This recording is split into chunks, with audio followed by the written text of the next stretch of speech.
Kollywood star hero దళపతి విజయ్ రాజకీయాల్లోకి entry ఇస్తున్నట్లు ప్రకటించిన విషయం తెలిసిందే. ఇక తాజాగా తమిళ వెట్రి కళగం అంటూ పార్టీ పేరు కూడా అనౌన్స్ చేశాడు విజయ్. అయితే ఈ పార్టీ 2024 ఎన్నికల్లో పోటీ చేయబడం లేదని, అలాగే ఏ పార్టీకి మద్దతు ఇవ్వట్లేదని విజయ్ తెలిపాడు.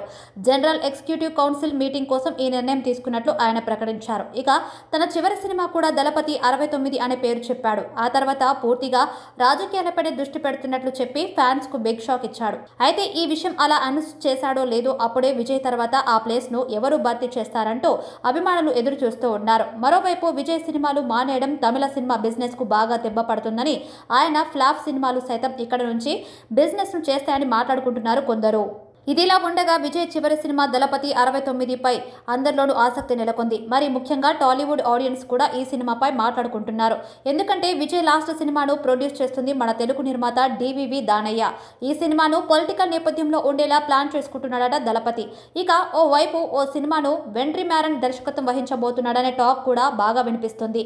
అయితే ఈ సినిమా కోసం విజయ్ తీసుకుంటున్న రెమ్యునరేషన్ ఇప్పుడు హాట్ టాపిక్ గా మారింది. కాలీవుడ్ ఇన్సైడ్ ట్యాగ్ ప్రకారం ఈ సినిమా కోసం విజయ్ దాదాపు 200 కోట్లు తీసుకోబోతున్నట్లు సమాచారం. ఇక వార్తల్లో వాస్తవం ఎంతుందో తెలియదు కానీ ఒకవేళ అంత మొత్తంలో రెమ్యునరేషన్ తీసుకుంటే మాత్రం ఇండియన్ సినిమా చరిత్రలో తొలిసారి 200 కోట్లు రెమ్యునరేషన్ తీసుకున్న హీరోగా విజయ్ దళపతి నిలుస్తాడు.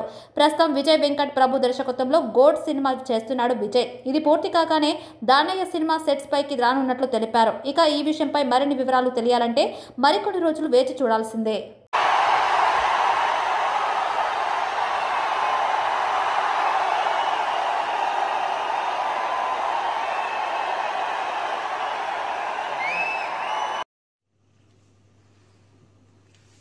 எல்லாருக்கும் வணக்கம். நான் உங்கள் விஜய் பேசுகிறேன். உலகம் பூரா சட்டத்தை உருவாக்குனது மக்களோட கலாச்சாரத்தையும் உரிமையையும் பாதுகாக்கத்தான், அதை பறிக்கிறதுக்கு இல்லை. தமிழனோட அடையாளம் ஜல்லிக்கட்டு.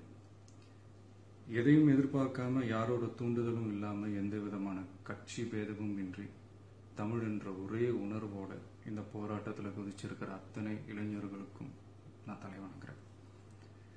இது சம்பந்தமா கைது செய்யப்பட்டவங்களை வெளியே அனுப்பிட்டா நான் சந்தோஷப்படுவேன். இவ்வளவுக்கும் காரணமான அமைப்பை வீட்டுக்கு அனுப்பிட்டா தமிழ்நாடே சந்தோஷப்படும்.